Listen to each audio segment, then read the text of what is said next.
Boa noite, tudo bem? Alguém poderia me dar o retorno do som e do vídeo, por favor, da imagem?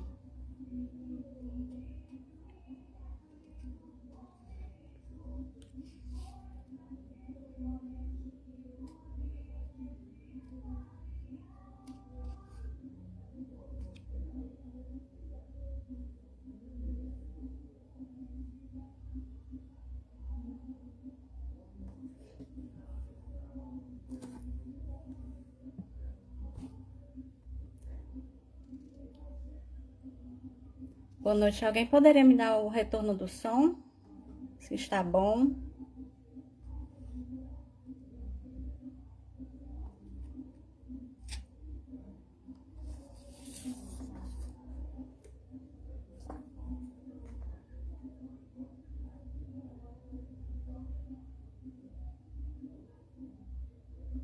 Obrigada, Verônica.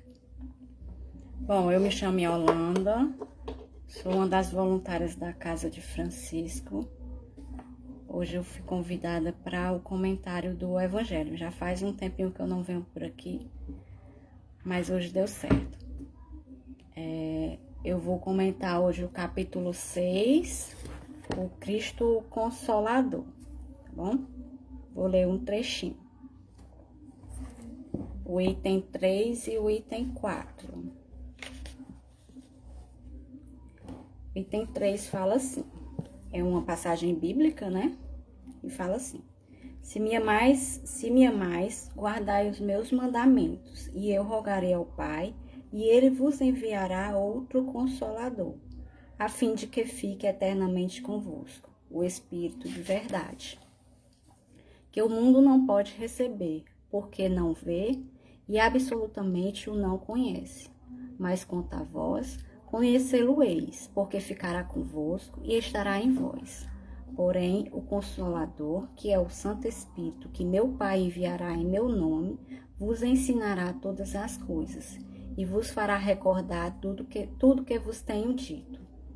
João, isso é uma passagem de João, né? E aí o item 4 eu vou ler também um trechinho para a gente começar nosso estudo. Jesus promete outro Consolador, o Espírito Verdade, que o mundo ainda não conhece, por não estar maduro para o compreender. Consolador que o Pai enviará para ensinar todas as coisas e para relembrar o que o Cristo há dito. Se, portanto, o Espírito de Verdade tinha de vir mais tarde ensinar todas as coisas, é que o Cristo não dissera tudo. Se ele vem relembrar que o Cristo disse, é que o que este disse foi esquecido ou mal compreendido. Pronto, aqui o Cristo Consolador, esse capítulo, é um dos que mais vem consolar aqueles que estudam à primeira vista o Espiritismo, né? Ele vem falar dos sofrimentos, de que forma as pessoas passam, porque passam, né? A vida vem falar da vida futura, ninguém sofre ao acaso. E aí, estudando um pouquinho sobre esse capítulo, eu me lembrei, aliás, eu pesquisei, né? E aí veio a indicação do estudo da Gênesis. A gente, quando começa a estudar o Evangelho, a gente acaba percebendo que ele não é só de caráter moral. A gente acaba vendo algumas questões filosóficas, né? Questões que levam a gente a estudar mais profundamente. E aí a gente tem na obra da Gênesis, convido até vocês a depois ler um pouquinho. Eu vou ler uns trechinhos aqui que é bem interessante. Porque no capítulo 1 da Gênesis, ele vem falar pra gente justamente a natureza da revelação espírita, certo? E vem colocar alguns questionamentos que a gente pode fazer acerca da revelação espírita. No capítulo 1, no item 1, ele vem falar aqui, ó. Podemos considerar o espiritismo uma revelação?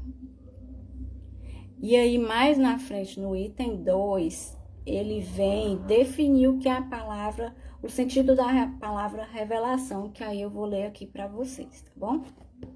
Revelar deriva do termo véu, do latim velum. Significa literalmente remover o véu e no sentido figurado descobrir, fazer conhecer uma coisa secreta ou desconhecida. Emprega-se em relação a toda coisa ignorada, que é divulgada, a toda ideia nova que nos coloca a par do que não sabíamos. Então, a revelação espírita, ela é algo que vem como uma forma de nos alertar, de nos abrir os olhos, né? De levantar um pouquinho o véu do que estava para nós escondido por um bom tempo. Não existia comunicações espíritas? Existiu, tanto é que na época de Moisés foi proibido. Mas aí Jesus vem e diz que vai enviar o Consolador prometido e ele vai vos revelar tudo que está encoberto, né? E vai estar conosco para sempre, por toda a eternidade. Quando a gente vai estudar a Gênesis, a gente acaba... A Gênesis é um livro que ele que poucas pessoas, eu acho que poucas pessoas se interessam muito, porque ela tem uma linguagem mais, eu diria, um pouco mais difícil, mais aprofundada. E aí a gente tem que ver as questões que o Espiritismo ele não só é questão religiosa como se fala, né? Ela tem o tripé da ciência, da filosofia também. E aí a Gênesis vem trazer um pouquinho para a gente as revelações espíritas como sendo de caráter científico também, que vai ficar para nós para sempre, né? E aí tem também aqui um segundo questionamento que faz no livro da Gênesis, assim, nesse caso, né, se o Espiritismo, na questão da revelação, nesse caso, qual o seu caráter? E aí a gente vai um pouquinho mais na frente na Gênesis, na página onde tem o item 3 também, no capítulo 1, que diz assim: por sua natureza, a revelação espírita tem duplo caráter. Tem ao mesmo tempo revelação divina e revelação científica. Então ela não é estática, ela tem o caráter divino que vem nos ensinar as coisas do céu, né? O reino do céu, de que forma que a gente vai desvendando um pouquinho esse lado mais que não é tão visto por todos nós, e de que forma que os pontos são propostos por nós. Aí lá na frente ele diz: pontos fundamentais da doutrina provém do ensinamento dado pelos espíritos encarregados por Deus de esclarecer os homens sobre coisas que eles ignoravam, que não podiam aprender por si mesmos. E lhes importa conhecer, agora que estão aptos para compreendê-los. Ou seja, a revelação espírita ela vem no momento certo, ela vem no momento que os homens já estão mais preparados para compreender a situação, né? O Cristo Consolador, quando Jesus nos diz que vai enviar, e que ainda, quando ele fala aqui, né? Ele fala que enviará um outro Consolador. Então, a fim de que fique com a gente eternamente. Ele não nos fala de um homem, ele não nos fala de uma pessoa só. Ele nos fala da obra, né, em si. Estudando mais um pouquinho a Gênese, eu peguei como base o livro da Gênese para a gente jogar em paralelo com o estudo desse capítulo do Cristo Consolador, porque ele esclarece um pouquinho mais a gente, não vai ficar só nos meus questionamentos, nas minhas palavras. E aí eu convido vocês a lerem o livro da Gênese, porque ele elucida bastante o caráter da revelação espírita, né? Mais na frente um pouquinho, da Gênese também, tem as predições, o capítulo 17, as predições do Evangelho, certo?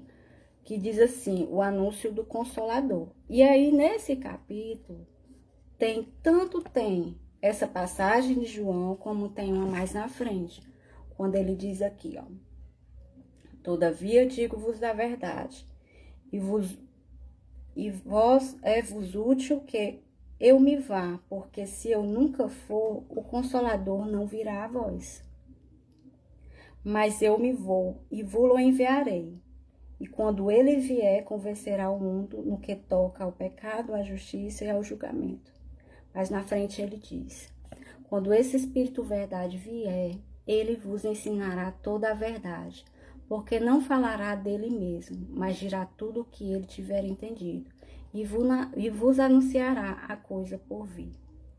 Ele me glorificará porque receberá do que é meu e anunciará a vós. João, capítulo 16, versículos 7 a 14. Ou seja, o Cristo Consolador, ele já vem sendo anunciado, o Consolador prometido, aliás, ele já vem sendo anunciado por Jesus, para que a gente compreenda melhor ele na atualidade. Ele não foi ao acaso, ele não foi obra de um homem só. Ele é uma proposição dos Espíritos incumbidos por Deus para revelar a verdade para nós aqui e nos anunciar o reino dos céus. Para que a gente possa, de uma certa forma, compreender que o ensino moral de Jesus ele precisa ser seguido aqui na Terra, para que a gente tenha uma vida futura mais leve, né? E aí aqui no Evangelho, a gente acaba estudando o Evangelho como um todo, porque a gente vê que as relações das obras fundamentais, elas existem. Elas não são obras únicas, não são obras individuais. Elas acabam se entrelaçando umas às outras. A gente estudando o Evangelho, a gente compreende que você consegue ligar à Gênese, que é uma das obras fundamentais, né? E aí a gente vai abrindo um pouquinho o leque de conhecimento. Na Gênese também, pegando um pouquinho do ensinamento da Gênese, tem uma parte que ele fala aqui, ó. Ele anuncia sob o nome de Consolador e de Espírito da Verdade, aquele que deve ensinar todas as coisas, a fazer relembrar o que ele disse, pois seu ensino não estava completo. Se ele faz relembrar, é porque nós havíamos esquecido. Se ele nos diz que o ensino não está completo, é porque nós ainda precisamos aprender várias outras coisas e várias coisas ainda não estão claras para a gente. Muito ainda a gente ainda precisa, talvez, eu não queria usar a questão evoluir, mas vamos usar a questão aprender mais, estar moralmente mais adaptados a uma nova informação para até suportar a questão da verdade. E aí o Cristo Consolador, ele vem para nos auxiliar. Muitos sofrimentos que a gente passa numa vida atual, ele vem nos ensinar que não é por acaso, que existe um porquê. De onde nós viemos, para onde nós vamos. As nossas questões, as nossas responsabilidades, o nosso livre-arbítrio, tudo isso tem relação. E é aí que o Cristo Consolador, que o Consolador prometido, ele nos auxilia, porque ele dá um certo alívio para que a gente possa se resignar, possa entrar em comunhão com Deus e ter um pouquinho mais de sensatez nas nossas atitudes, né? Eu vou finalizar aqui o meu comentário no final do item 4 que eu citei, tem assim: o Espiritismo realiza o que Jesus disse do Consolador prometido, conhecimento das coisas, fazendo que o homem saiba de onde vem, para onde vai e por que está na terra. Atrai para os verdadeiros princípios da lei de Deus e consola pela fé e pela esperança. Consola pela fé, não a fé sem razão, mas pela fé raciocinada, que a gente precisa compreender que tudo passamos por uma necessidade própria, por uma responsabilidade que nós temos. E consola pela esperança que nós temos na vida futura, muito mais a ganhar, dependendo das atitudes que nós temos aqui na presente, né, na atual encarnação. É por isso que o Cristo Consolador, o Consolador prometido, ele é tão... ele afaga tanto o nosso coração. Dificilmente uma pessoa irá ler um capítulo desse e não se sentirá consolado, e não se sentirá mais aliviado. Irá compreender muito mais as questões por que passa. E aí eu deixo aqui a indicação, né, do livro da Gênese para que a gente possa ler o capítulo 1 que fala sobre a revelação da doutrina espírita, da revelação espírita, e o capítulo 17, que fala sobre as predições do Evangelho. Gente, obrigada, viu, pela companhia. Tenhamos todos uma boa noite, um restinho de sábado e um domingo maravilhoso. Boa noite para vocês, obrigada.